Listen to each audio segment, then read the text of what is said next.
Hello. Are we ready?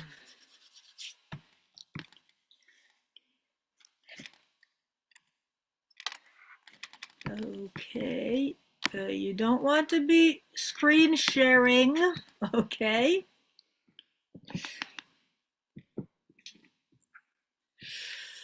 Oh. Mom Chacha is here.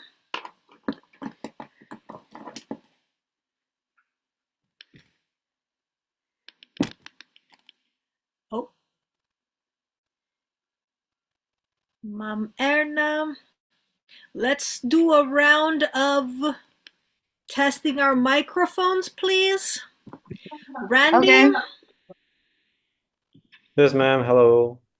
Perfect. Thank you. Carissa? Yes. Very good. Claire? Yeah, ma'am. Hey, Queen Cham? Hello, ma'am. Perfect. Reventon? Here, ma'am. Okay, and Vanessa? Yes, ma'am. Yay, it works. Charissa? Let's test your microphone. Yes, you. Yes, ma'am. Perfect.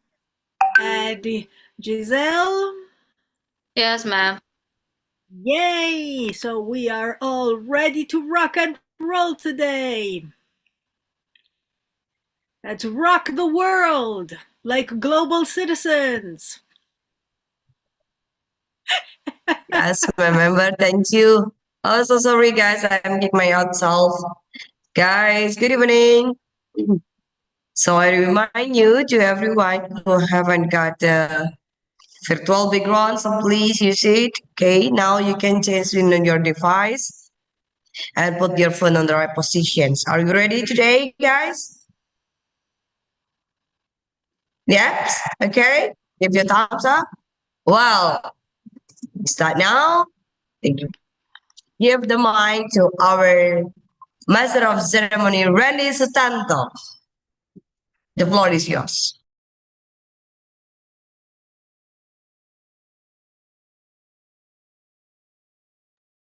Okay. Hello, everyone. My name is Randy. Good evening, wonderful spectators, esteemed speakers, and our amazing coaches. My name is Randy Satanto, and today I'll be your honored MC for today's World Speech Day. Today, the G2 YILS virtual English class will perform each individually crafted and beautiful speech. For newcomers who may be confused what World Speech Day is, World Speech Day is an international celebratory day to appreciate the values of speeches and speech making. I will now hand over to one of our coordinators, Ma'am Chacha.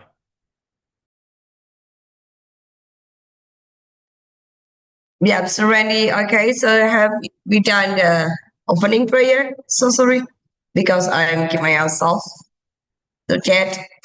Randy, do you need? Oh, I see. Okay, so we need the opening prayer first, Randy. Okay, ma'am. Friends, let us pray for a good day today. Thank you, God, for everything that you have given us for today and our past lives and in the future. Thank you, God, for your plans for now, our education, and all that we've learned today. Sorry, God, for all the bad things, all the mistakes, and all the sins that we've committed throughout our lives. Please, God, we ask you to bless us, to help us throughout this life so we can have a wonderful life and have a great time. You, God, amen.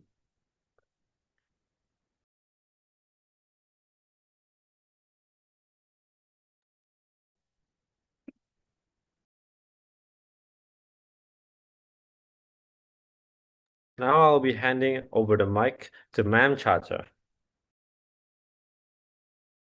Well, thank you, Randy. Oh my God, you're so handsome. Good evening, everyone. First of all, let us thank God, okay, for giving us the opportunity together in this evening. This is a special event, not only the annual class, but this is a very meaningful evening event, World Speech Day 2026. On behalf of the virtual English class coordinator, I would like to warmly welcome my member and all the participants. You are greatest students from Tunas Karya Foundation who have joined us today.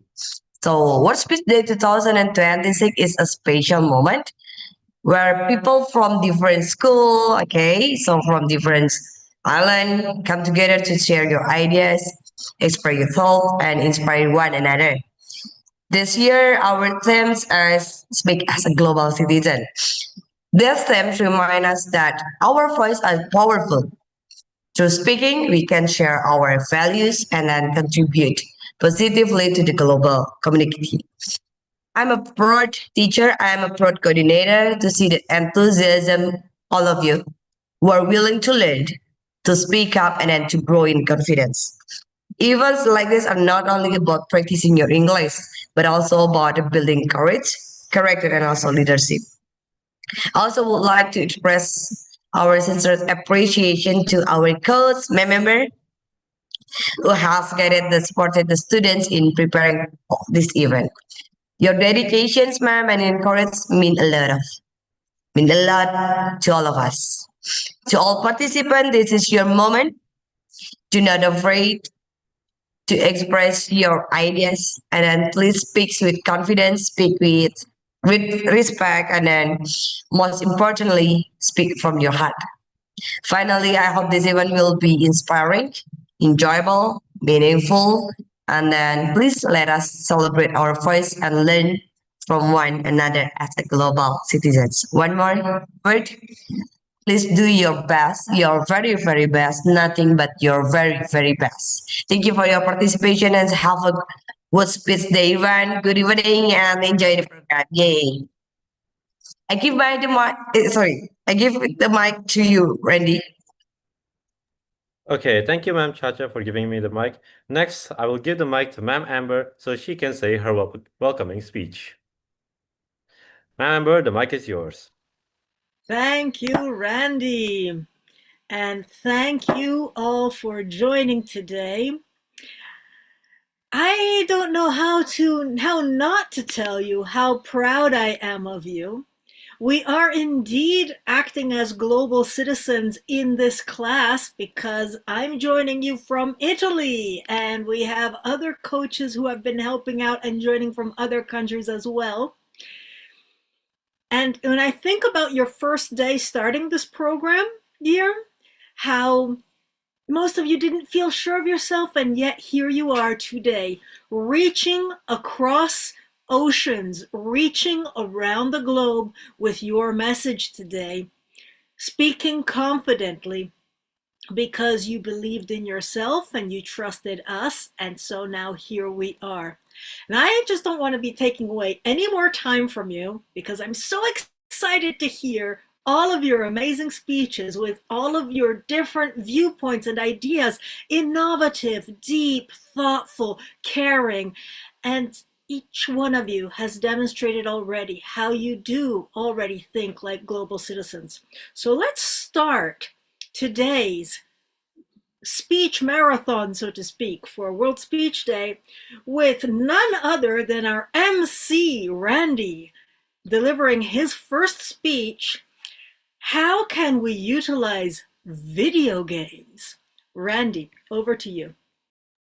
Okay, thank you, Ma'am Amber, for giving me the mic. Hello and good day, everyone. My name is Randy Stanto, and today I will be talking about my speech titled How Could We Utilize Video Games? Which is about how we, as a society, could utilize video games for much more than just entertainment. The world behind the production of video games. Video games are a simple and common form of modern entertainment that is done in everyday lives, especially by the newer generation, like me. But just because it is commonly used by the newer generation doesn't mean it can't be utilized by others as well. The first point that I want to mention is exercise. Exercise is already combined with video games by the use of virtual reality, but it can be expanded for the example Just Dance. A simple game where you, yes you, as the player, have to follow the movements shown in the game. The goal is to score the most amount of points while you are recorded, so the game can track and match your movements according to the movements shown in the screen. Then there's Wii Sports, which is a game that utilizes the Wii remote to track your movements when playing a certain sport, for example, tennis. These games are amazing examples of how games can be utilized to exercise. Yet these physically taxing games are usually exclusive to VR or a certain console like the Wii or Nintendo Switch. I believe then the range of these physically taxing games can be increased, either by creating new systems to track movement like a camera tracker that detects the movement of your legs to simulate walking, or a new controller type that can track your actions like a VR controller, but cheaper and much more accessible for audiences of different types. The next point that I want to say is occupation. Games are an industry now, a very large industry that has a lot of competition and amazing works of art. This industry generates jobs and occupations, streamers, coders, reviewers, artists, music composers, voice actors, and so many more can live off and find purpose through video games. It gives a new path to creators so they can work and experience a different world of entertainment.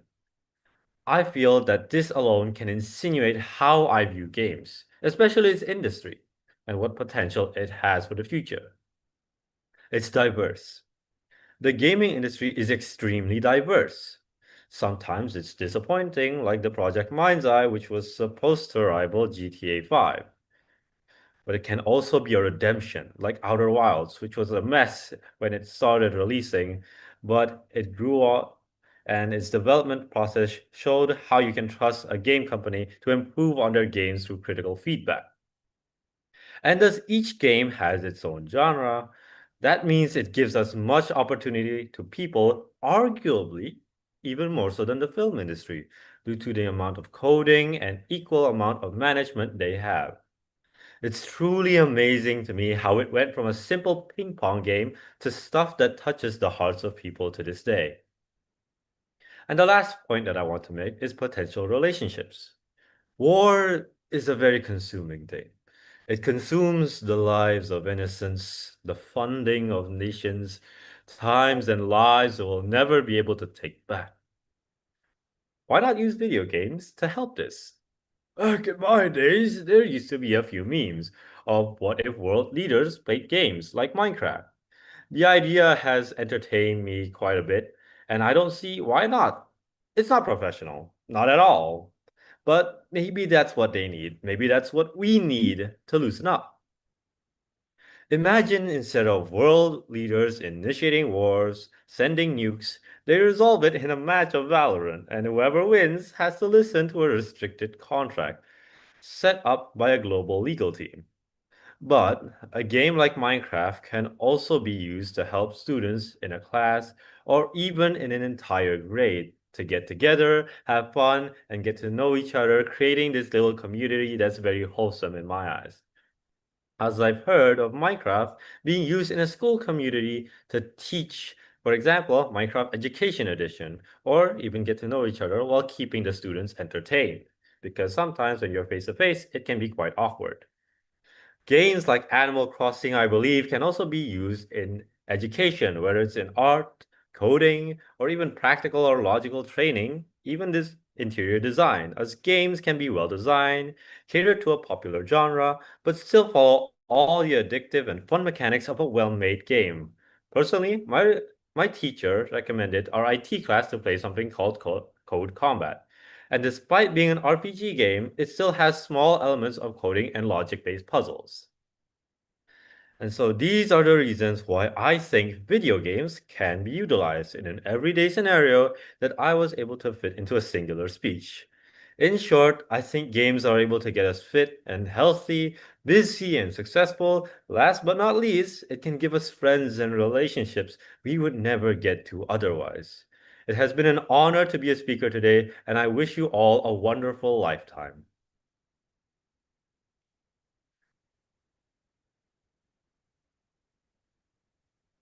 Next then, I will... We go to the next one, Randy. Yes, I was about to say that, man. Because Randy is our MC, ma'am, and also the speakers. Our next speaker is Claire Tamrin, coming from SMA Yosudarso, Batam, and with her title of her speech being The Pressure to be Perfect in the Age of Social Media. Claire, I'll give the mic over to you. Okay, hello everyone. Good evening. My name is Claire, and I'm gonna tell you my speech about the pressure to be perfect in the age of social media. Like we know, social media is take control of our life. Honestly, we live in a time where perfection is just one swipe away. You see everything, the perfect grades, glowing skin, fit bodies, and relationships that look like a movie. But let's be real for a second. Most of it is just a highlight reels. Social media shows the win, never the struggles. We see someone celebrating their success, but we don't see how many times they failed. We see the filtered face, but not the insecurities behind them. We see the luxury and not the pressures that come with it. And slowly, without we even realizing it, we start feeling like we're falling behind. Like we're not pretty enough, productive enough, or even successful enough. The scariest part, we start measuring our own worth based on someone else's edit reality. Trying to be perfect is honestly exhausting. It makes us terrified of making mistakes, scared to look different, or even anxious about posting something that just because it might not get enough likes. But being human was never about being perfect. Being human means having a bad days. It means making mistakes and growing in private, not performing for an audience. What if we stop trying to look perfect online and just focus on being real offline? What if we stop asking, do they like me? And start asking, do I actually like who I'm becoming?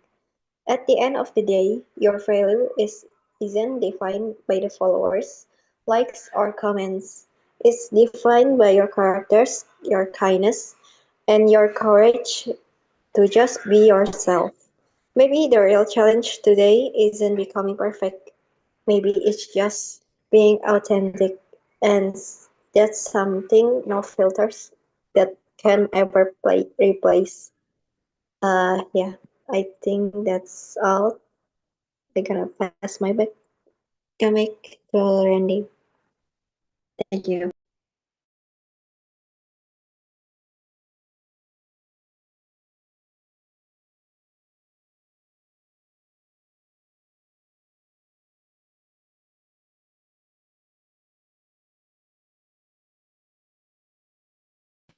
It is looking like Randy Yeah, I think is... Randy is lagging. Well, Next up we have Vanessa with her speech, Empathy.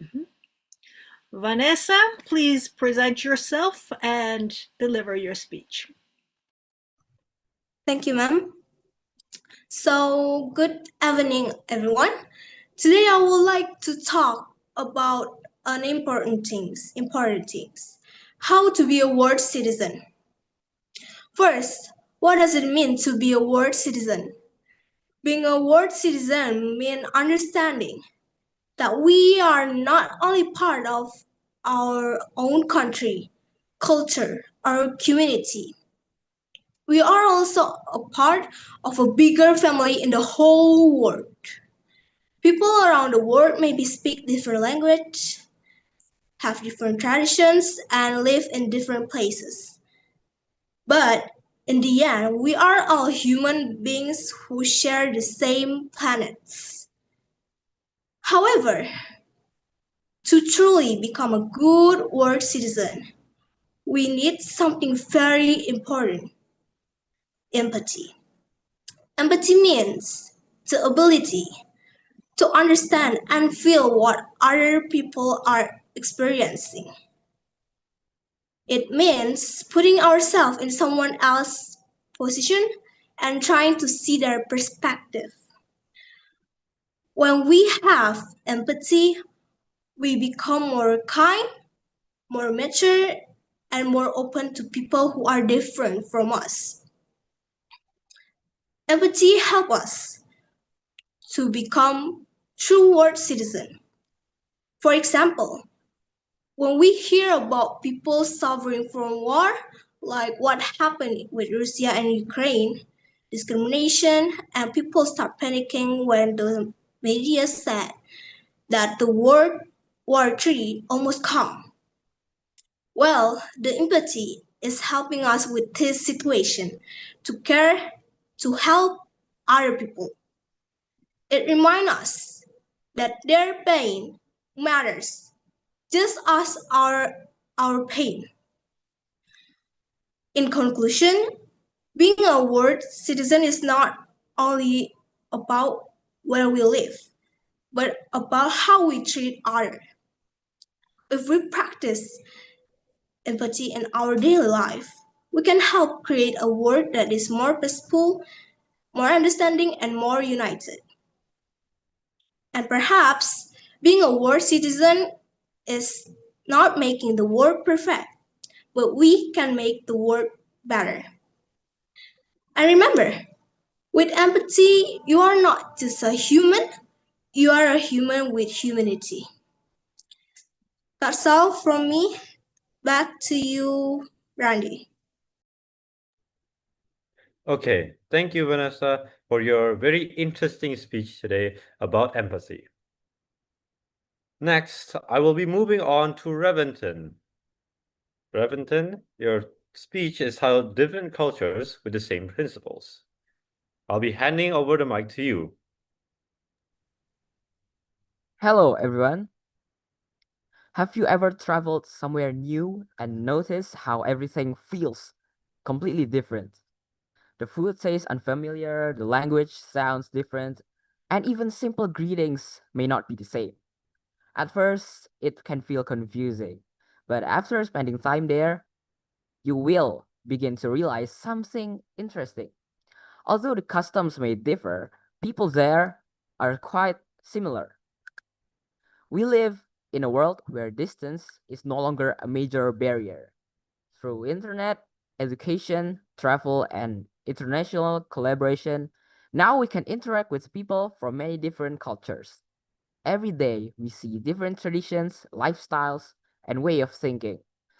Because of this diversity, it is easy for us to focus on our differences. People may speak different languages from you, enjoy different foods, celebrate different holidays, or even follow different social customs. At first glance, these differences may seem huge. However, if we look much carefully, we will realize something powerful. Even though our cultures vary, the basic principles of humanity are often still the same. To understand this, we must first develop our awareness. Cultures shapes how people communicate and behave. For example, in some cultures, direct eye contact shows confidence and honesty. But in others, it may be considered as impolite. In some places, people communicate very directly, but in some places, communication is more indirect and polite. Neither approach is right or wrong. They're simply just different. If we judge others only using our own cultural perspective, misunderstanding is not inevitable. That is why understanding people requires empathy. Empathy means trying to see the world from another person's perspective instead of immediately thinking that someone is strange. We can ask ourselves, what experience shaped their way of thinking? Every person grows up surrounded by different traditions, values, and social habits. These experiences influence how they communicate, interact, and speak with others. When we take the time to listen and observe, we begin to understand people more deeply. But even with all of that, there are several principles that appear in almost every society that we live in. The first principle is respect. No matter where someone comes from, everyone wants to be treated with dignity. Second is kindness. Acts of kindness, helping others, showing compassion, and support those in need are valued everywhere. The third principle is honesty. Trust in friendships, teamwork, and communities depends on people being truthful and fair. Another shared principle is desire for harmony. People everywhere want stability, safety, and positive relationships with others around them. Although cultures may express this value differently, the underlying ideas remain very similar. Being a world citizen does not mean forgetting where we come from. Instead, it means expanding our perspective. It means appreciating our own cultural identity while also respecting and learning from others. Diversity is not something that separates us. In many ways, it actually strengthens us. When people with different experiences work together, they bring new ideas, they bring new solutions, and new creativity. Understanding people can start with the simple ideas. We can listen carefully when someone speaks. We can avoid making assumptions. We can respectfully question when we encounter something strange. So that is it. Different cultures, same principles. Back to you, Randy, as the MC of the day. Thank you, Reventon, for your very powerful speech, and I agree with what you conveyed as well. Next up, we have Giselle with her title speech being The Importance of Family in Global Citizenship. Giselle, I'll be giving the mic over to you. I want to start with a small story. A few weeks ago, I was watching the news. There was a story about natural disaster halfway across the world. Houses destroyed, people displaced, and my younger sibling looked at the screen and asked me, why should we care? We don't even know them. At first, I was taken back, but then I realized that is the most honest question that everyone could ask. Why should we care about someone we have never met? We talk about global citizenship like it's a big fancy degree you get or a badge you wear. We think it's about international law, global summits, and that day I realized something. Global citizenship isn't born in a lecture hall. It's born at the dinner table. It's born in the way we answer our siblings' question. Try to think about your own family for a second. Families are messy. We have that one auntie we don't always agree with. We have siblings who drive us crazy because they have a totally different way of seeing things. We fight over the remote, we argue about chores, and we disagree on almost everything. But despite all that noises, what holds a family together? It's not that we are the same, it's that we belong to each other. We are 8 billion people living in one big house called Earth. We have different religions, different skin color, and we definitely doesn't speak the same language. If we want to be global citizens, we aren't being asked to love everyone or agree with everyone. We are being asked to realize that we belong to each other. And family is where we first learn how to belong. Think about empathy. You don't learn empathy by reading a dictionary. You learn it when you see your mom coming home exhausted from work and you decide to wash the dishes without being asked. You learn it when your brother is sad and you sit with him even if you're busy. These are what I call empathy muscles. If you practice these muscles at home, they get strong. And when they are strong, you can use them for the world. When you see a crisis in another country, you don't just see news. You see a father who is scared, a sister who is scared, a child who is hungry, and you see your own family in their faces.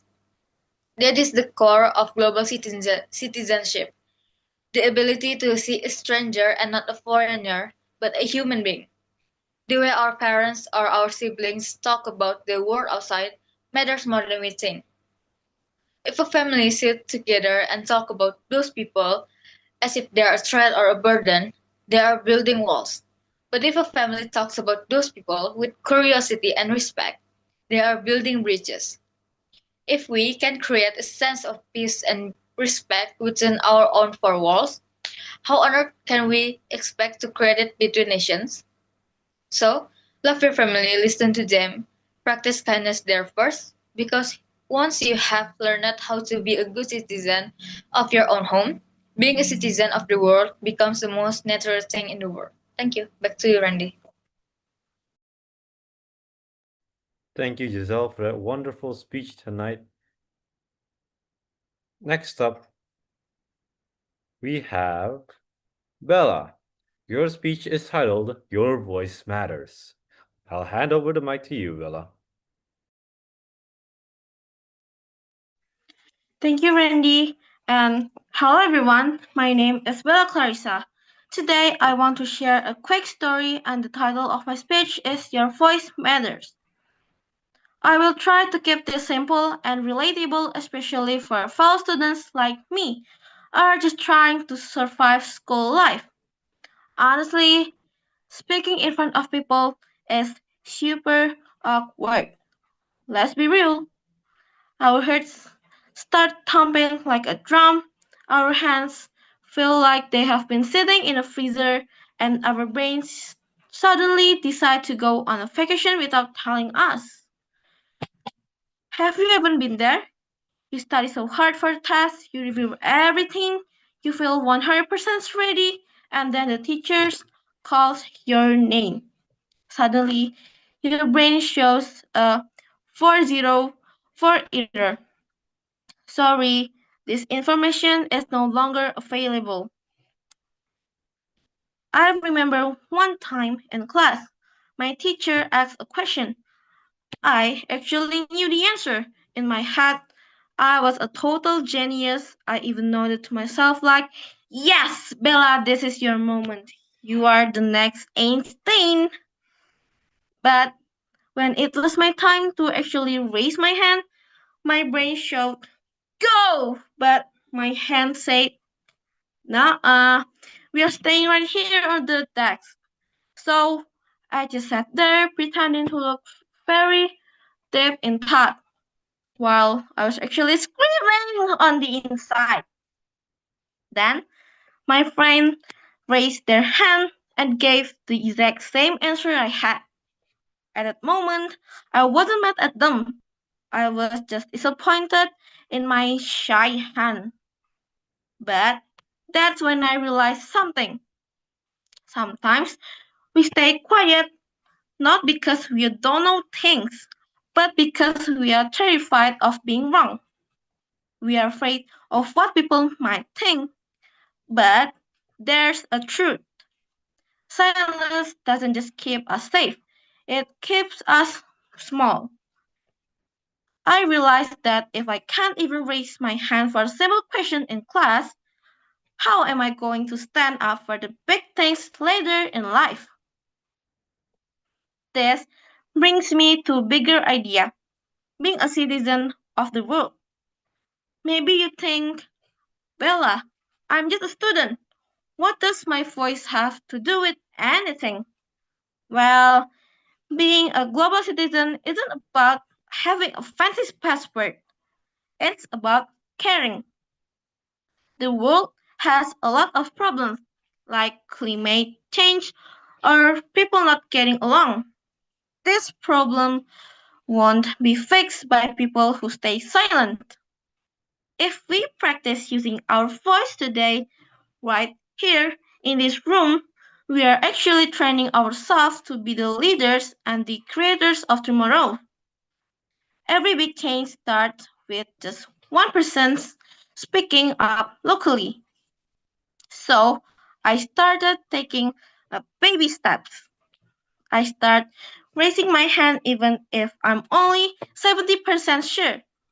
I start sharing at least one idea during group projects, and I keep reminding my hand that it's allowed to move. And you know what? It doesn't just help me. When one person speaks up, the whole room feels more relaxed. Someone else becomes a little braver just because you spoke first. So my message to you is don't wait until you are perfect to speak. Don't wait until you have all the answers to care about the world. Your ideas are unique. Your stories is your strength. Yeah, I might still get nervous, my voice might still shake a little, but at least now my hand knows what to do. Because if we want to change things, we have to start by being heard. That's all from me. Thank you for your attention, and I will give my mic back to you, Randy.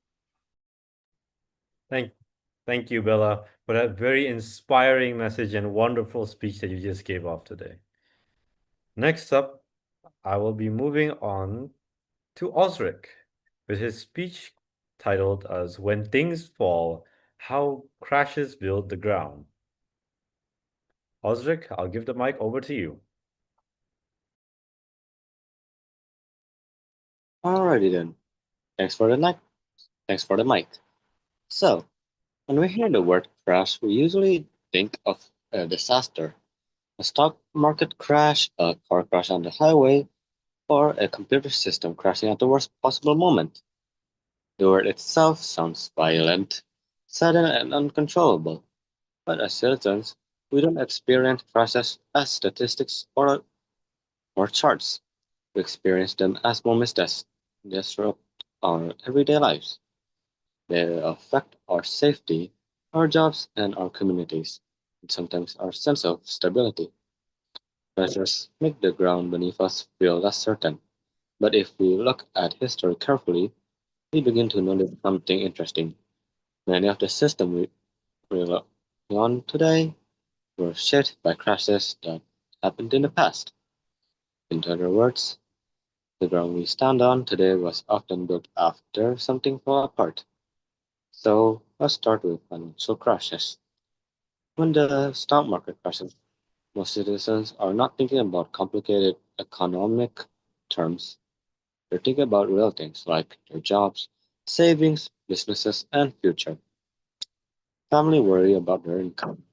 Businesses may struggle, and people become uncertain about what comes next. Even if someone doesn't directly invest in the stock market, we can still feel the effect. Prices change, and companies adjust, and the news become filled with concern. But after many major financial crashes, sometimes important things happen. Governments review what went wrong, economists study the causes, new regulations are created to prevent the same mistakes from happening again, and citizens also become more aware. People ask more questions about how money systems work. They demand transparency and responsibility. So, while a crash may begin a crisis, it often becomes the starting point for improvement. The weakness that caused the crash became the lesson used to strengthen the system. Now, let's talk about car crashes. When we hear about an accident, it reminds us of something uncomfortable, how fragile life can be. For citizens, it's not just a news report, it could easily be someone we know, or even ourselves. But because accidents happen, safety has improved dramatically over time. Seat belts became standard, airbags were invented, roads were redesigned, speed limits were introduced and enforced more carefully. Car companies run crash tests to understand how vehicles behave in accidents. Engineers study the results so they can design safer cars. These safety measurements didn't appear randomly. They were created because crashes revealed problems that needed to be fixed. In a way, every safety feature in a modern car represents a lesson learned from past accidents. Crashes also happen in technology, We've all experienced moments when a computer freezes, or that stops working, or a system suddenly shuts down.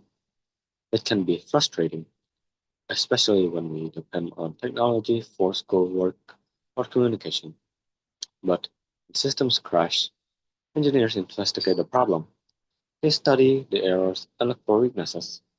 Then they improve the design so the system becomes stronger and more reliable. The crash becomes feedback. Without failure, systems will never improve. But crashes aren't only about large systems like markets, transportations, or technology. They can also happen in our personal lives. Maybe someone at work that works hard towards a goal but doesn't achieve it. Maybe a plan fails. Maybe a difficult situation suddenly changes someone's life. Those moments can feel like personal crashes. They shake our confidence and make us question what can come next. But just like larger systems, people can learn from these mistakes. Failures can teach resilience. Challenges can reveal strengths we didn't even know we had. Communication also grows stronger during difficult times. Neighbors help each other, families support one another, and people remember how important cooperation and empathy can be. Sometimes it takes a difficult moment for people to recognize how really are they really are connected to. From a citizen's perspective, crashes remind us of an important truth. The system around us are built by humans, and that means they are never perfect. Mistakes can happen, weaknesses can exist, and sometimes those weaknesses are only revealed when something goes wrong. But that doesn't mean crashes are only destructive. They can also be moments of reflection. They push societies to ask important questions. What failed? What needed to be changed? How can we prevent this from happening again? When citizens, leaders, engineers, and communities work together to answer those questions, progress actually begins. When we think about it carefully, many of the protection we rely on today exist because previous generations faced crashes and chose to learn from them. Traffic safety laws, financial regulation, stronger technology systems. These things didn't appear overnight. They were built step by step after people experienced problems and decided to improve the system. So, while crashes may feel chaotic in the moment, they can become turning points, moments where society stops and examine what went wrong and rebuild something better. Of course, no one wishes for crashes. They can bring real harm and real pain. Preventing them should always be a priority.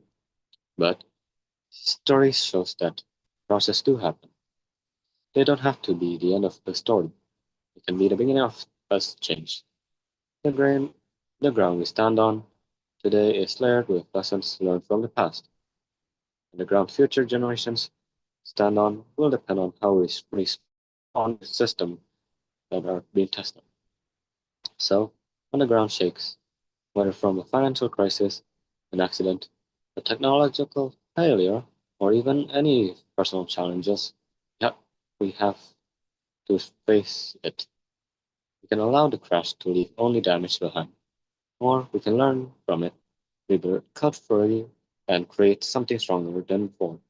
Because sometimes the strongest foundations are built not from perfection, but from the lessons we will learn and when things fall apart. Thank you for listening to my speech. I'll be giving the mic back to Randy. Thank you, Osric, for that very interesting speech and very unique point of view. Next up, we will have Carissa, whose speech title is Coping. Carissa, I'll hand the mic over to you.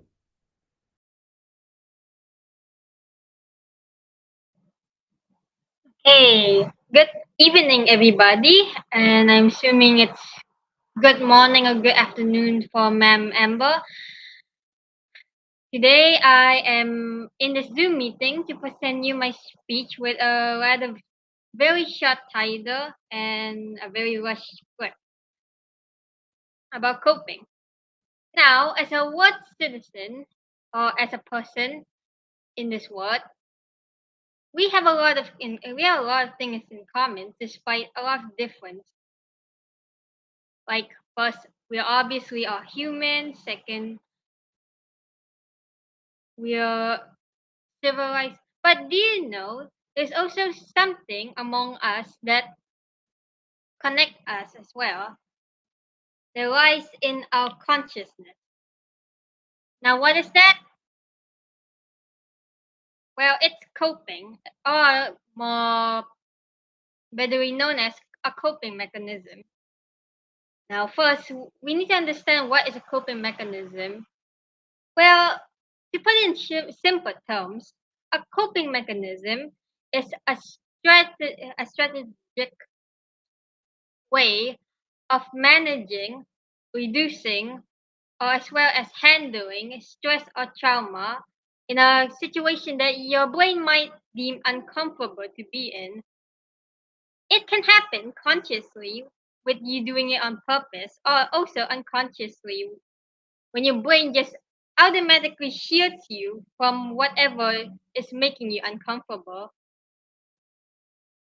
Now, a coping mechanism doesn't just have one or two forms, it ranges a lot, varying from a lot of different versions of form. Everybody, being unique people, have different ways of managing a situation that they might feel a bit uncomfortable within. Some may be more harmful than others.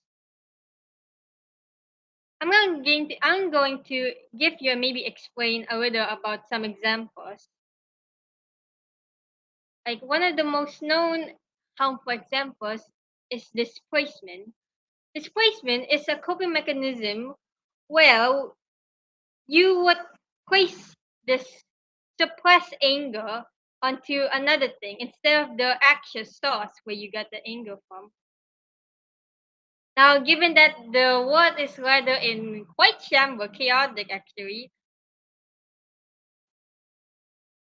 this one of the examples I can give is when you feel just uncomfortable, maybe stressed out seeing the news around the world, seeing that there's a lot of things happening actually that might end maybe rather badly.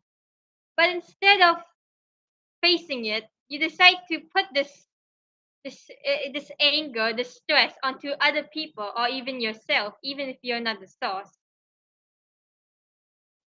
which is quite harmful as the source itself isn't dealt with. Instead, you're simply just putting your anger, your negative feelings onto something else.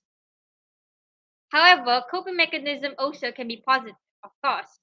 It's after all a shield or just simply a way to just manage yourself in a situation.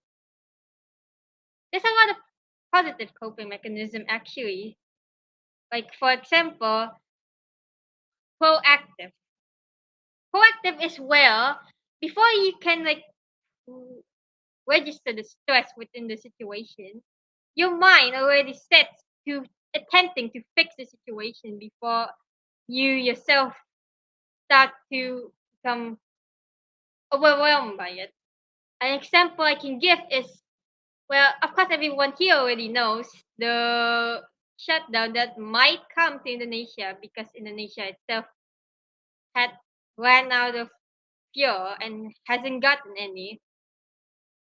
Well, instead of your mind being stressed out, going into some spiral problem, you instead decide to try to make it better. Try preparing yourself before it becomes progressively worse for you. You start going to gas station trying to buy, stock up on whatever that can be useful until the shutdown ends. Some other positive coping mechanism is subliminal, where where you would put that stress into something more productive that can benefit you or benefit other people. You can put the stress into creating songs, putting art, exercising, or anything. It's a positive mechanisms because instead of suppressing the stress into yourself and just letting it freeze within you, you decide to express this into a more beneficial way that may inspire yourself or other people. And of course, coping mechanism being in a range of healthy, unhealthy, there's of course some that may go onto the middle line, the gray areas of coping mechanism that can be positive or negative depending on situation. An example is suppression. Suppression is a common coping mechanism that you probably have. Well, your brain would simply suppress the stress you might have until you can put it out later on. An simple example to make you understand is, let's say that in school you just gotten a bad score, and even after you study so hard, you still got a red score. Now, instead of crying and just right there and now, or just fall on being angry, you put yourself, calm down, and just think to yourself, I can just talk to my family, my friends later to calm myself down. This is a rather mature coping mechanism as you don't go crazy just like on the spot. Instead, you calm yourself down and promise yourself that you can fix this later on until a better time comes. Now, why do we need to talk about coping mechanisms? There's a lot more that I could speak, but I have limited. I want you to know that everyone here, yes, all of you, have coping mechanisms. It varies. Every one of us have different ways of managing a situation. All I want you is to be conscious about the way you manage the situation and think to yourself, do I take this situation healthy, or should I try managing myself in a better way that may benefit myself or others, mostly on yourself, however? Because as a world citizen of this world, whatever you want to call it, it does not mean that we have to be tough all the time, that we have to be strong and cannot reach to that vulnerability point. But being a world citizen is to be real with others, be real with the people around you, be real with yourself, actually. To understand that this strategic way of behavior your brain sets up, it to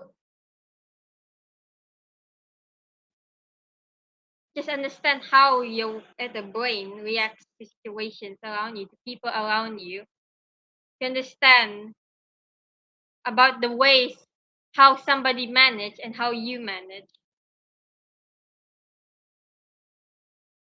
That's all I can say.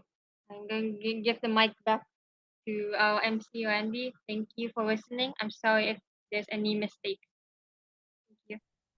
Thank you, Carissa, for that wonderful speech of yours. Next on, I'll be moving to Jenna, whose title of speech is Key to Success. Jenna, you'll have the mic now. All right. Thank you, Candy, for this opportunity. And hello, everyone. Good morning, good afternoon, good evening, and good night to all of you guys in any situations.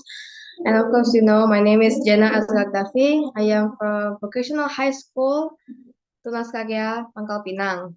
And today I am going to deliver my speech about the key to success. Although, despite my speech title is about the key to success, now I have a big question that is kind of the thing that I am debating right now to myself. Is success something that other people can see physically? Is it something that we experience mentally? Or is it just a feeling of satisfaction and a need in emotional support?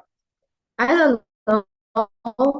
It's hard to debate because I see a lot of successful people and I can see them successful in businesses, in life, in family, in friendship, in I don't know how their life is going, but they look very happy in a healthy way. And I thought to myself, wow, how can I be this successful in life? Will I be as tall as them when I'm older? Will I be as confident as them in delivering something that I think is important to me? Will people think that what I do think is matters too? I don't know either. Because honestly, lately I'm feeling down. I feel like my life is going upside down. I feel like everything is not going the way that I wanted. Everything just feels like a mess. And I thought, is this just an obstacle to me going to success? Or I am just going to stay here, do the same spot? How about I tell you a just small story? Something just break. So when I was in junior high school, I have a New Year resolution where I want to have new friends. I was a shy kid when I was in elementary school, and I wanted to make a big community for myself, to have good company with friends. And I met a wonderful girl. She is amazing, she is smart, she is funny, and I can see that she can be a very good friend. So in the past few months, I stayed friends with her. She was a funny girl, can be sensitive and understanding, but over time, I started to realize how toxic she kind of is. It feels like everything that I do makes her feel sad, angry, furious of me. And sometimes I don't even know why she's mad. I don't know how to solve all of her problems, yet she comes to me every time she has something that she wants to complain about. Either it's about herself, her friends, a subject in school that she can't uh, manage to understand, anything. And I thought it was normal, of course. We have the time where we need a break, we need the time to tell our hearts out. But it started to feel like she started to be distant to me. And I thought I failed as a friend, like literally. She talked behind me to my other friends. She told her side of the story about my presence isn't good enough for her. It's like she thought I don't understand her when I don't even understand my own feelings and my own life. And you know what happened? 90% of my friends didn't even want to listen to my side of the story. And I felt very humiliated. I felt very disappointed to myself and to them because I thought I could trust them. I thought I could lean to them anytime that I can. But nah, I guess I misunderstood things and that made me a breakdown. I thought I was the problem. I thought I failed as a friend. I thought I can't even be a good friend for her. How can I be friends to people who are maybe higher than her? I'm sorry. Maybe people are better than her. If I can even manage her. I took a deep breath. I watched some YouTube videos to entertain myself.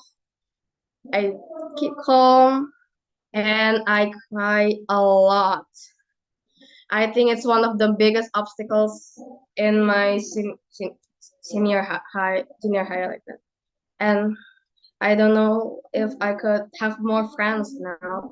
I don't know if I can be as cheerful as I am as before. I don't even know if I can be at this point right now. But one day, I came to a teacher in my course. She is an English teacher and she is very kind. She's very sweet. She's like a mentor, a second mother to me. And I was doing fine at first. It was the day where my friend left me. And she asked, "What happened to you, Azita?" And I was like, "I'm fine, miss. I don't want her to be worried, of course." And she said, "No, you're not. Come sit in me and tell." And I couldn't help myself but tell her everything. I cried my eyes out. And she listened. Like actually listened. Instead of just gibberishly telling me what to do. No, she actually listened to me. And it felt like a sense of relief, sense of something that I haven't experienced in a long time. And she told me, you can't be friends with her if you want to success in life. You can't be friends with people who stop you and make you feel down about yourself. And I thought to myself, but they also need me. They also need my support. They also need me as their friend. Yes, she said. But you don't have to. You don't have to be that friend. There are a lot of billions people who can be her, and maybe that's her own problem, but it's not mine. Why should I think of it? She said that to me, and that clicked. Why should I? Why should I think of that when I could think about myself? Why should I think about her own success when I can't even think of mine? And she told me this that no matter how mean, how nice people are to us, sometimes if we can't understand ourselves, we can't face the obstacles in front of us. We can't build the resilience to achieve our dreams. How to set our goals and priorities when we set others' boundaries like that? The thing is, in success, I learned that success is not something that you can physically see. It's not about having a big building, owning a big business, having the best, richest friends who always hang out with you. No, it's not. It's completely different. I've met a lot of people. I've seen a lot of people that success in life and very happy. And I want to be happy too. I want to be like them. And I thought happiness is success. Yeah. Of course, happiness is the goal, of course. But I just realized that success is very rough to achieve. No, I'm not saying you can't achieve success, of course not. I'm saying that going to success from the beginning is not something that you should take lowly. You should take it seriously, even at a young age. I'm telling you, even at this time, success is not just about gaining money, like I said, but it's about understanding ourselves, being kind to others, and understanding our own priorities. Even when the world is being mean to you, it's crushing you down to the edge until you want to give up. If you're always kind to others, maybe the universe will give you mercy. Maybe. If you pray and believe in yourself, of course. Even when everyone sees you down, when everyone doesn't see you in a big chair, no one can see you smile in the same way as others. That's okay. Because I know what I'm doing is right. I know what I'm doing is what I want to do. What I want to do is something that I want to do in success in life. Even if it doesn't make millions, even it doesn't have to be someone's approval, even if everyone doesn't really support it, because I know what I do is right, as long as I do it in the actual right way. Because if I know that's right, that means yes, I'm right. Why should it be wrong to others? I think of others wrong even if they think they're right. The most important thing about this is the power that you have is not always strong. You are not always strong. And the truth is, every successful person has failed.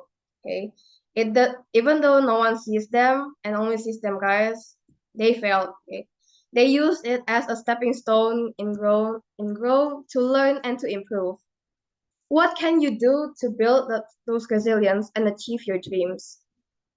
First, set your goals and priorities. Like I said before, don't make others your priorities when you can't make yourself your biggest priority.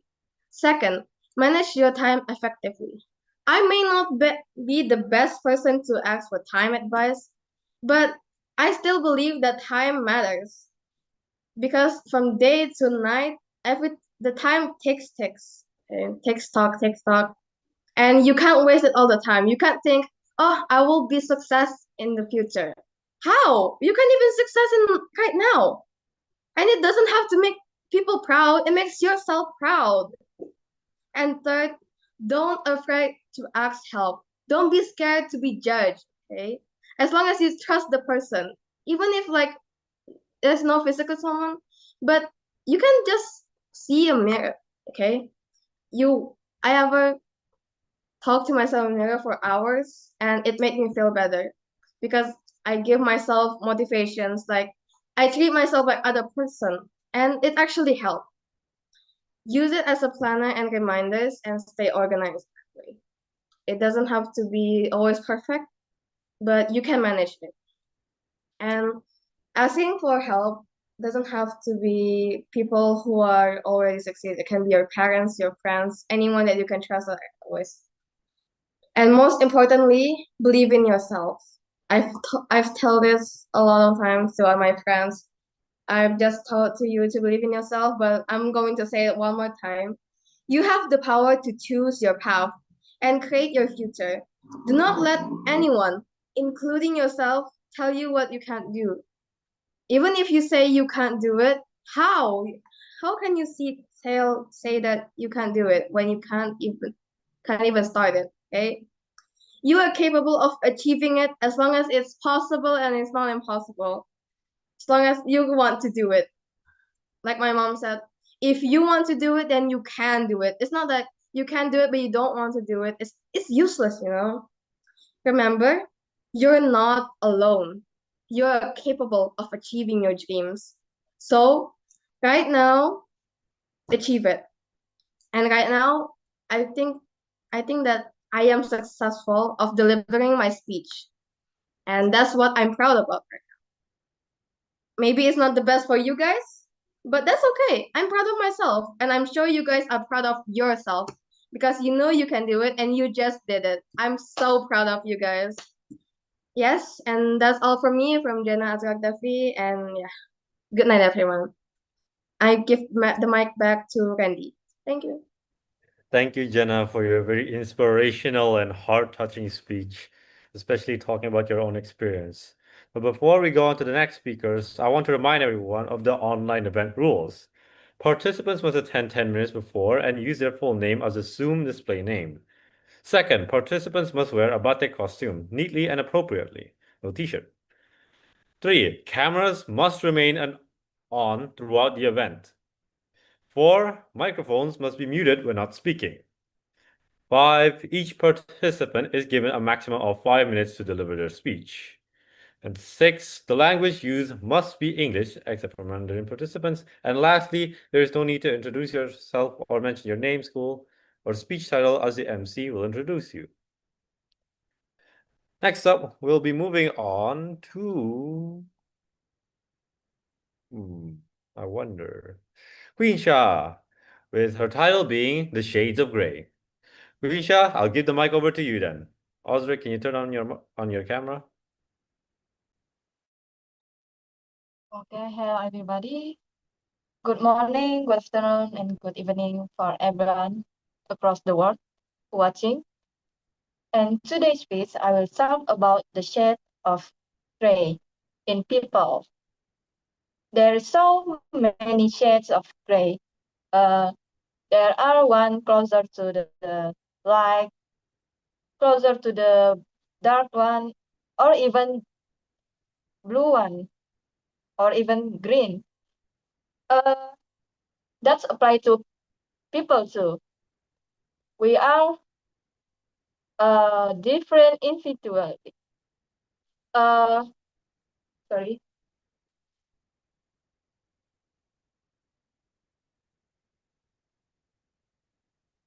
Uh, Everyone have different condition, background, or even physical appearance. Like in biology, there's thing called gen where it can be hybrid. That's why some parents who who the two of them are with dark brown skin, but have a child that white.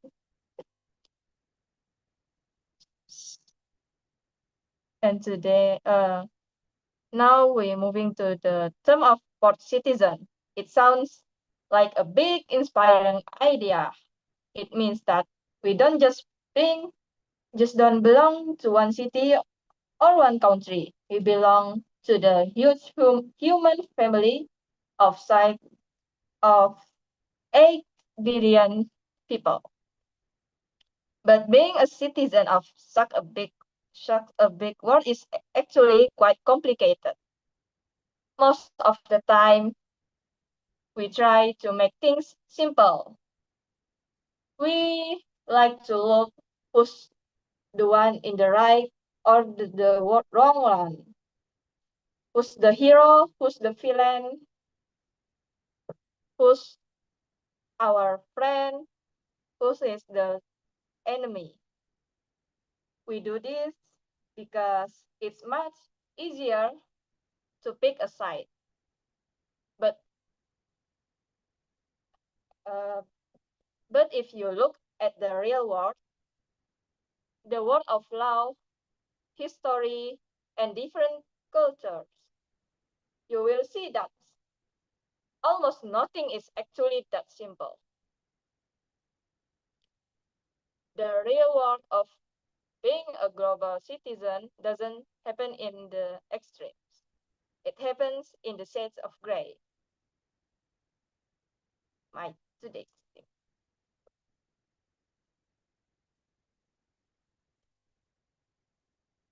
For example,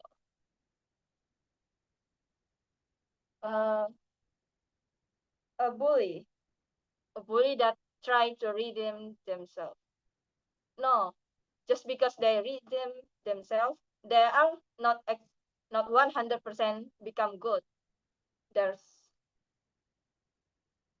their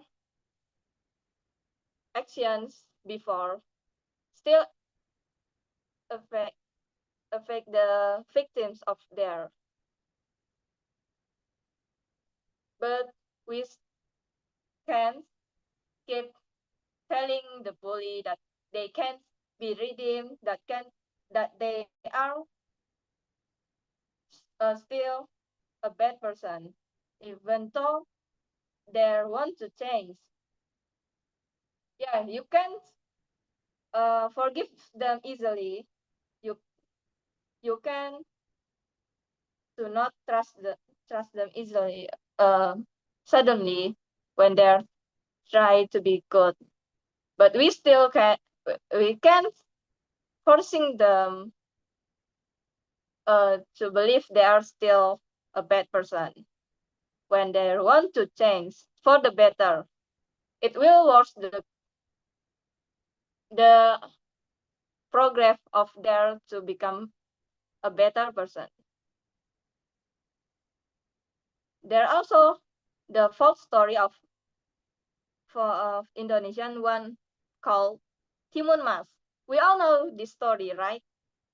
When the moral of the story is to be brave, to face face the challenge, to be smart, to solve this problem, and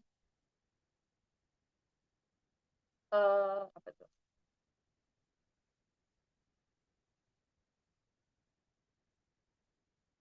and to not give up when we facing this problem. But if we see the perspective of the giant, of the villain of this story, it's not the giant is not 100% in wrong.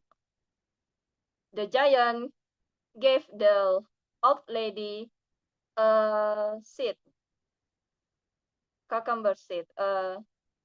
But the ancients, the old lady need to return the price of it to give Timun Mas back to giant. But instead, the old lady make run from the responsibility and try to avoid it. There are still many people that debate on this ambiguous moral story. Just like real world,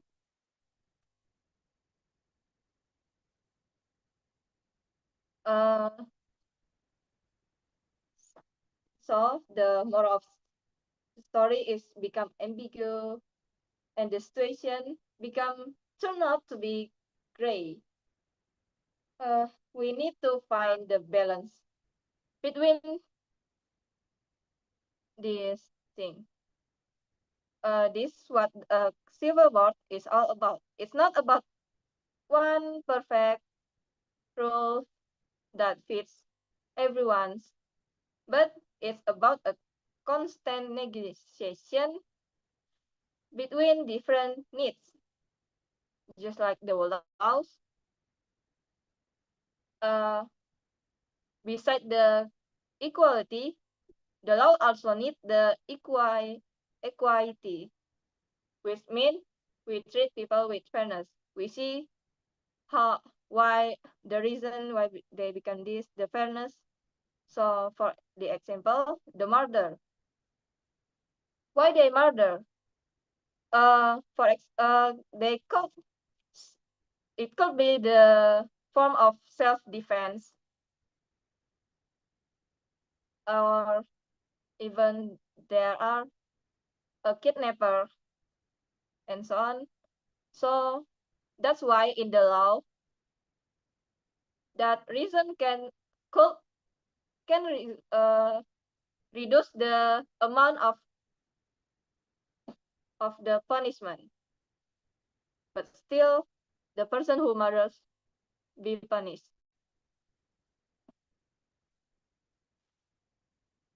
As a world citizens, we need to realize that what works in our home might not work in the same for everyone else living halfway across. When we demand that everyone follows only our way, we stop solving problems and start creating more worlds. It actually takes a lot of heart to stay in this gray area. It is very easy to just sit behind a phone screen and shout your opinion is the only right one. That doesn't take much thought. What is truly difficult and truly civilized is to look at someone from a different perspective and say, I don't agree with you, but I want to understand why you feel that way. We need to be respected to others' opinion, other view of point, because in our world, we are constantly pushed to join a team. We are told that if someone thinks differently, they are the enemy. But the gray area is where empathy lives. Is it the space where we realize that most people, no matter what are they from? Where are they live? Just want to be just want to what best of them for their close person like family or friends, or just for themselves health and safety maybe. uh, a global society that refuse to see the gray become brittle like a piece of a dry wood. If it cannot bend, it eventually snaps and breaks. So why this matter to us? It matters because gray is not a sign of being weak. It is a sign of honesty. It is admitting that the world is much bigger and more complex than a single headline or a single social media post. If we want to be a true world citizen, people who actually make the world better, we have to be willing to step into the gray. We have to be willing to listen more than we should. We have to look for shared solutions that respect everyone, even if we don't get 100% of what we want. So for now, let's stop being afraid of things being complicated. Let's find the strength to listen, the patience to learn about others, and courage to live in the gray together. Thank you for listening, and back to you, President. Ready. Thank you, Queen Shah, for your very interesting speech. Next up, we have Charissa, who is actually from G1, and her title is The Power and Pressure of Social Media. Charissa, I will give the mic over to you.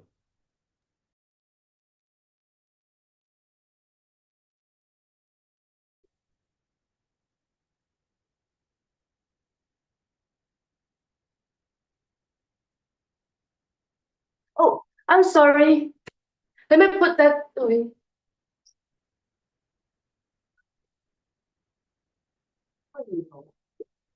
So, good evening, everyone. I have a question for you. How many times have you checked your phone today? Please, how many times have you checked your phone with your hands?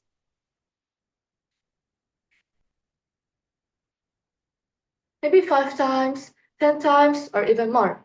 And that is the power of social media. It connects us, informs us, and entertains us. But at the same time, it can also create pressure, stress, and negativity.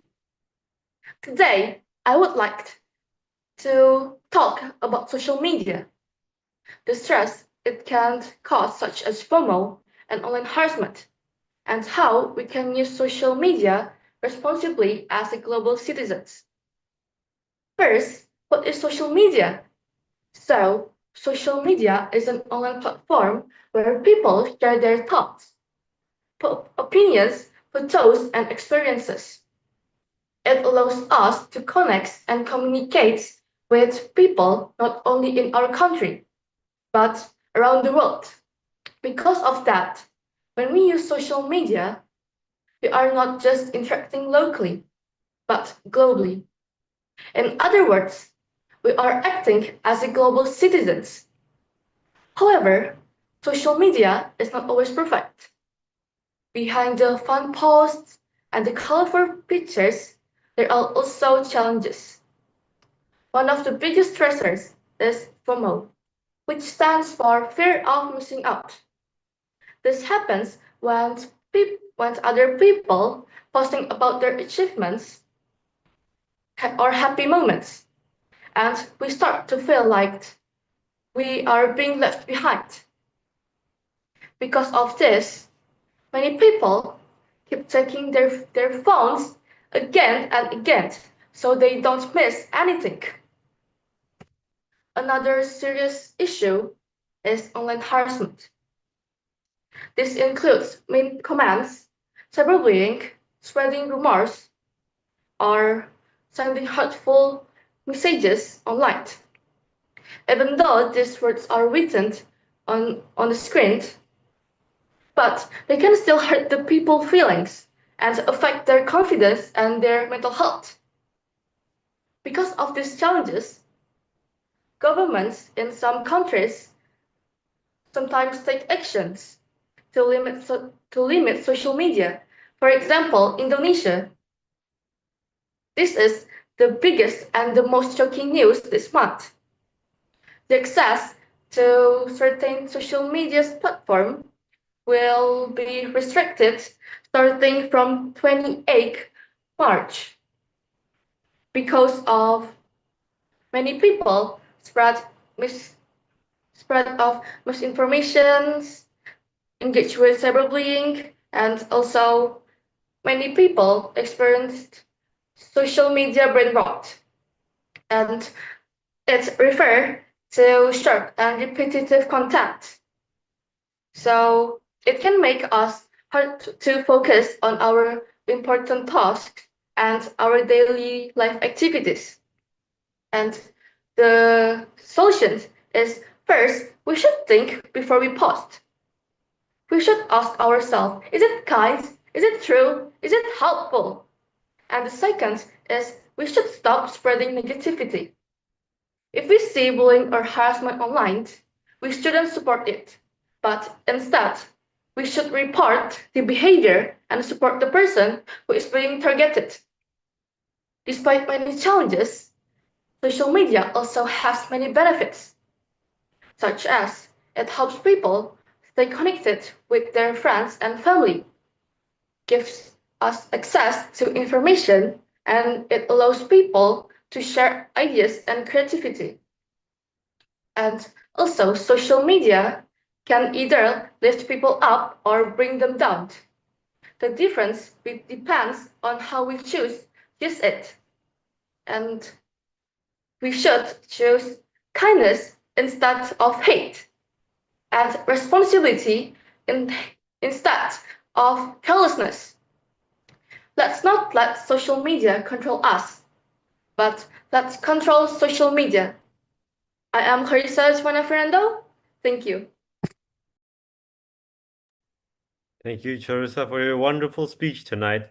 And next up, I will hand the mic over to our wonderful coaches for their feedback. Ma'am Chacha, I'll hand over the mic to you. Okay, for me first, and then my member. Yeah, okay. I I promise to Randy. Okay, Randy, I will make it my feedbacks shorter because the time is limit.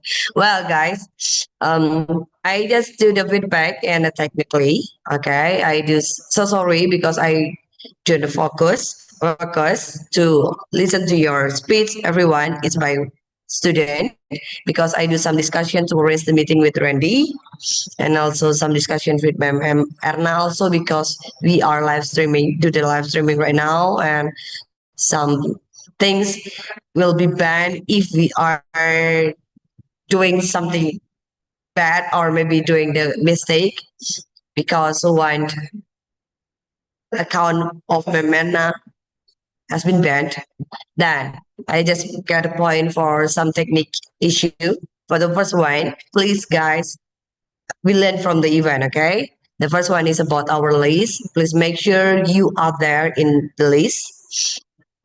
Okay, make sure that okay, am I here? And then the second one, oh my god, so sorry, my surroundings because this is breakfasting, not uh the pray time. Then the second one, using your virtual background.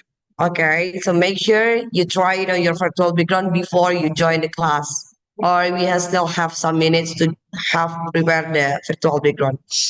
Then the third one, please wear your dress code. This is about the wearing the dress code. about batik. Okay.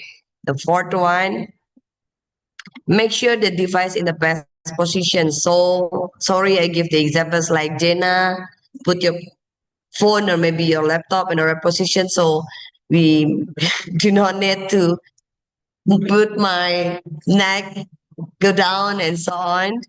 And then do not hand off your phone so your face will be moved easily. And then what else? Oh yeah, the rules of each event. Please read the rules. If you are asked to open your camera all during the meeting, please do. If you are asked to wear the batik, please do. If you are asked to use the virtual background, please do. So every single rules, please do. Okay, the start my feedback for you all. I know your preparation is really good. You do your best, and some of you get more than 5 minutes. I think next week, next year for YILS 2027, ma'am, 10 minutes for each student. Okay? Bye bye. Thank you. I give the mic to Randy. Okay, I feel like 10 minutes is a bit excessive. But thank you, Ma'am Chacha, for your wonderful feedback tonight. And I'll hand the mic over to Ma'am Amber. Right. Thank you, Randy. And thank you to each and every one of you. We have been practicing these speeches in the last weeks, but today you chose to bring your A game. You changed stuff up. You added more content. You added more stories. And we even had someone, Charissa, trying her hand at using a prop, demonstrating the kind of behavior we do not want to be having. Very good job, all of you. Fabulous work. I'm so proud of you, and your speeches indeed show that you are young Indonesian leaders who speak. You have spoken your mind. You have brought so many deep, thoughtful considerations.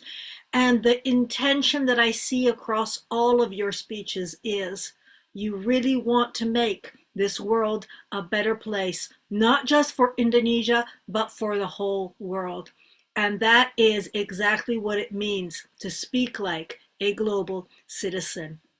So thank you so much for everything you did, Mom Chacha. They really did do their very, very best today.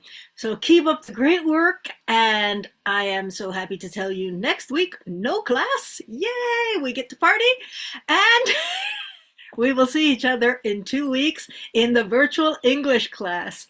Back to you, Randy. Thank you, Ma'am Amber, for that wonderful feedback that you have given us tonight. And I believe we will be proceeding to the closing and the prayer. Excuse me for a second.